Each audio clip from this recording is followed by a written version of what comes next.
Bonjour à tous. Merci pour le cadeau des organisateurs de passer après Rattanlal.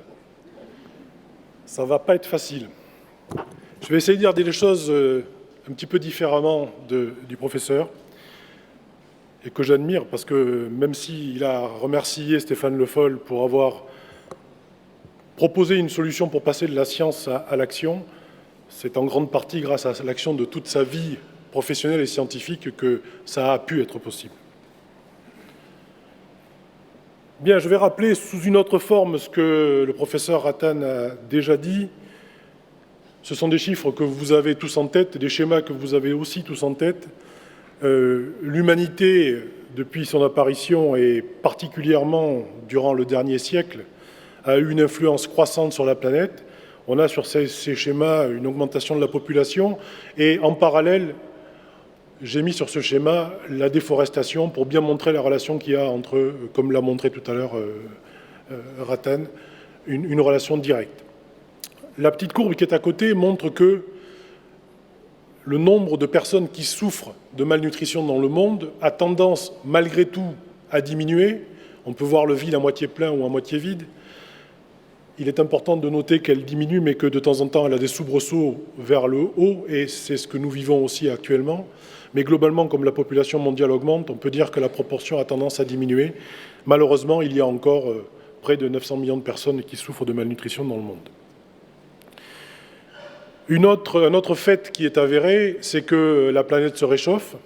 C'est un schéma que vous connaissez aussi et qui montre que durant les 3 dernières décennies, eh bien, la température moyenne de la planète a fortement augmenté et on le doit à ce qui est indiqué dans la petite courbe à côté, à l'augmentation, bien évidemment, des émissions de gaz à effet de serre, notamment le CO2, et qui résultent des activités humaines. Alors, il faut savoir que l'agriculture représente à elle seule 25% de ces émissions de gaz à effet de serre, de façon directe ou indirecte. Et les 2 petites cartes que vous avez à gauche montrent les émissions de gaz à effet de serre par habitant, par pays. Évidemment, plus le pays est rouge, plus c'est important, et plus le pays est vert, moins ça l'est. Sauf qu'entre les deux, on a pris en compte, entre les 2 cartes, celle du haut et celle du bas, on a pris en compte les changements d'usage des terres, c'est-à-dire notamment la déforestation. Et lorsqu'on prend ceci en compte, ça double le niveau des émissions par habitant, et on se rend compte qu'il y a des pays qui étaient plutôt verts qui passent un petit peu à l'orange, voire au rouge. Donc, ne pas oublier l'agriculture dans ses effets directs, mais aussi indirects à travers les changements d'usage. Alors, pourquoi l'agriculture et les agriculteurs sont-ils si importants dans ce schéma? En fait, de tout ce qui précède, on peut tirer les lignes directrices suivantes pour une action.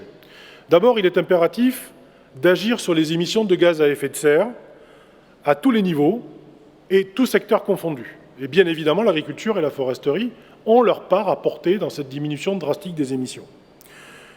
Il faut permettre aussi à l'agriculture de s'adapter au changement climatique qui est déjà existant. Je crois que nous avons tous à l'esprit, et même sur notre corps actuellement, l'impression qu'il y a quelque chose qui change. Il suffit de sortir dans la rue aujourd'hui pour se rendre compte qu'il y a des choses qui ne sont pas tout à fait normales pour un mois de juin. Il est aussi, et surtout, et Rattan l'a rappelé, vital d'assurer la sécurité alimentaire d'une population mondiale qui continue à croître, dans un contexte où, si l'agriculture est menacée, la sécurité alimentaire est aussi menacée. Alors, comment peut-on concilier ces objectifs apparemment concurrents? En grande partie grâce au sol, et notamment grâce au stockage du carbone dans ces sols. Alors, je ne vais pas vous faire un cours de science, rassurez-vous, mais simplement pour vous rappeler que tout part de la photosynthèse, qui est en fait ce que j'aime appeler une technologie low cost à énergie solaire. Ça fait bien de dire ça, mais enfin, si on dit la photosynthèse, tout le monde comprend. Et en fait, grâce à la photosynthèse, les plantes se développent, les animaux peuvent se nourrir, et lorsque ces végétaux et ces animaux se dégradent, au niveau du sol, il y a un passage dans la matière organique du sol, une stabilisation avec l'humification, et il y a des processus inverses, notamment la minéralisation, qui font qu'il peut y avoir des relargages. Alors, ce qui est intéressant, c'est de voir le petit schéma qui est à côté, parce que depuis que l'homme a introduit l'agriculture sur Terre, le niveau de matière organique dans les sols a été impacté et a commencé à diminuer. Et en ce moment, on est plutôt dans la zone rouge, ce qui n'est pas bon signe. C'est-à-dire que plus les sols vont perdre de matière organique, plus ils vont perdre de fertilité et plus on va avoir des difficultés à assurer la sécurité alimentaire. Donc l'objet, c'est de remonter vers un équilibre qui serait à minima celui qui était l'équilibre naturel. Et si on peut, à travers les efforts technologiques de demain, pourquoi pas passer au-delà et casser ce plafond de verre de la saturation. C'est un doux rêve, mais pourquoi pas, c'est peut-être faisable. Donc pourquoi stocker du carbone dans les sols? Où est l'intérêt? Eh bien, je l'ai déjà dit, tout le carbone qu'on enlèvera de l'atmosphère et qu'on pourra stocker dans les sols permettra d'atténuer le changement climatique, et toujours grâce à une technologie donc low cost et à énergie solaire. Et il faut aussi, on va pouvoir aussi adapter l'agriculture, parce que quand un sol retrouve de la matière organique, il retrouve de la structure. En retrouvant de la structure, il permet de mieux retenir l'eau pour faire face aux sécheresses. Il permet aussi d'être plus résistant à l'érosion du vent et de la pluie. Enfin, bien évidemment, ça c'est ce que tout le monde sait, c'est que quand on augmente la matière organique des sols, on augmente sa fertilité, donc on a tendance à augmenter les rendements, et on va aussi stabiliser les rendements, ça c'est un peu moins connu, et également permettre une restauration des sols dégradés. Alors, bien évidemment, tout ça peut se faire à travers des techniques que nous connaissons. Ça dépend bien sûr des conditions climatiques, ça dépend des sols, ça dépend des quantités de matière organique dont on dispose, ça dépend des nutriments, de l'eau, ça dépend d'énormément de facteurs, mais toujours est-il que l'espoir existe puisqu'on connaît des techniques qui permettent d'arriver à ces résultats. Quelles sont les attentes de la société par rapport à ce qui se passe actuellement? La société nous dit on veut moins d'usage des engrais minéraux, on veut moins de produits phytosanitaires.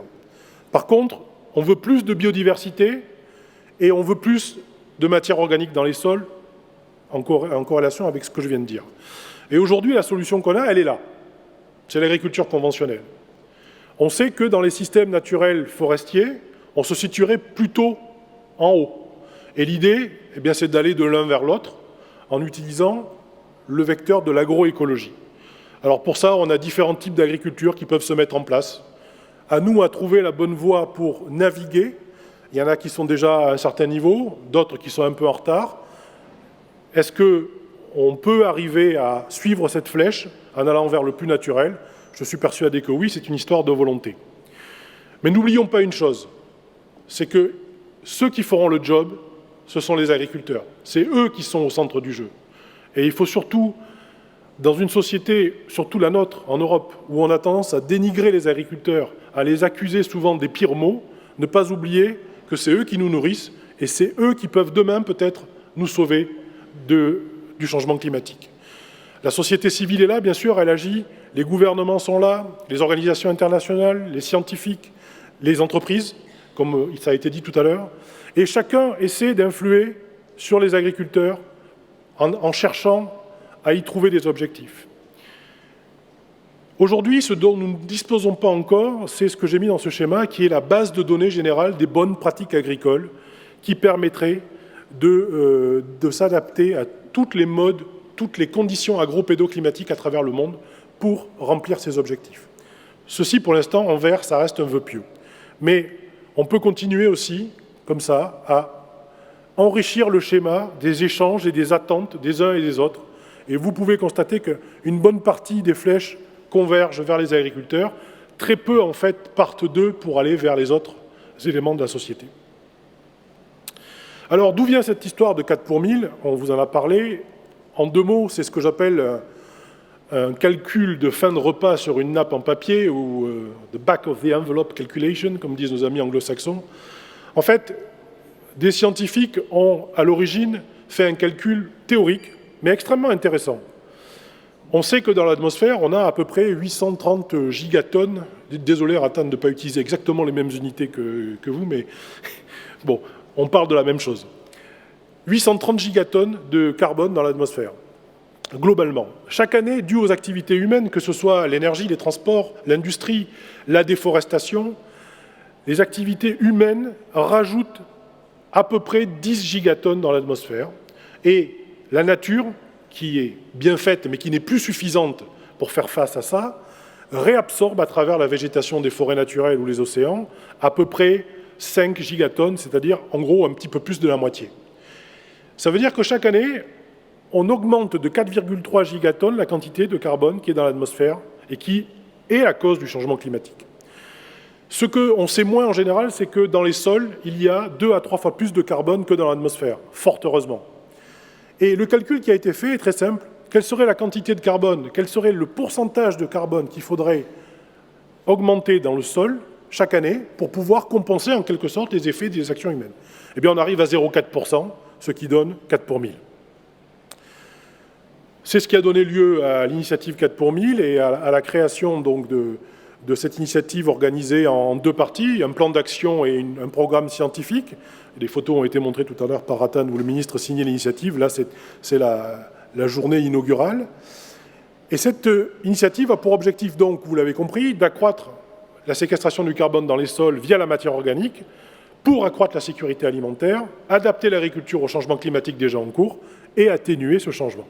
Le tout en concourant bien évidemment à atteindre les objectifs de développement durable adoptés par les Nations Unies. Donc vous avez ici 3 objectifs directement touchés et 2 autres indirectement, sachant que nous essayons de veiller à travailler dans le contexte des respects des droits de l'homme, des respects du droit foncier, comme ça a été souligné aussi en termes d'importance par Rattan. L'initiative est organisée en 4 entités, le forum des partenaires, le consortium des membres, le comité scientifique et technique et le secrétariat exécutif. Nous avons un certain nombre de pays qui nous ont déjà rejoints, plus d'une quarantaine, beaucoup d'organisations internationales, le GEF, la FAO, la Banque mondiale, des organisations de financement comme l'AFD qui sont présents ici aujourd'hui, beaucoup d'ONG, j'en profite pour saluer nos amis de Régénération Canada, des groupements de producteurs aussi, parce que c'est important. On a la PAD, on en a d'autres, qui permettent de travailler concrètement. Encore une fois, les agriculteurs sont au centre du jeu. Et notre président est le docteur Ibrahim Mayaki, qui est le secrétaire exécutif du NEPAD, le nouveau partenariat pour le développement de l'Afrique, et le vice-président et l'ancien ministre de l'Agriculture, M. Stéphane Le Foll. Depuis la création de l'initiative, un certain nombre de travaux ont été menés, notamment, je tenais à souligner l'importance des travaux qui ont été faits par le comité scientifique et technique, à propos notamment du référentiel de critères et d'indicateurs pour l'évaluation de projets, ce qui nous permet de savoir si un projet s'inscrit ou non dans le cadre des objectifs du 4 pour 1000, et puis surtout un gros travail qui a été fait pour proposer des orientations à travers 4 piliers pour un programme de recherche et de coopération scientifique internationale extrêmement important. Si vous voulez en savoir plus, bien évidemment, je vous engage à aller sur notre site internet www.4p1000.org. Comme on travaille sur les sols, le site est extrêmement sombre et on souhaite qu'il le soit parce que plus un sol est sombre, plus il est riche en matière organique et plus on remplit nos objectifs. Et nous avons développé une plateforme collaborative pour permettre aussi à nos membres et à nos partenaires d'échanger et de continuer à travailler ensemble. Voilà, je vous remercie pour votre attention.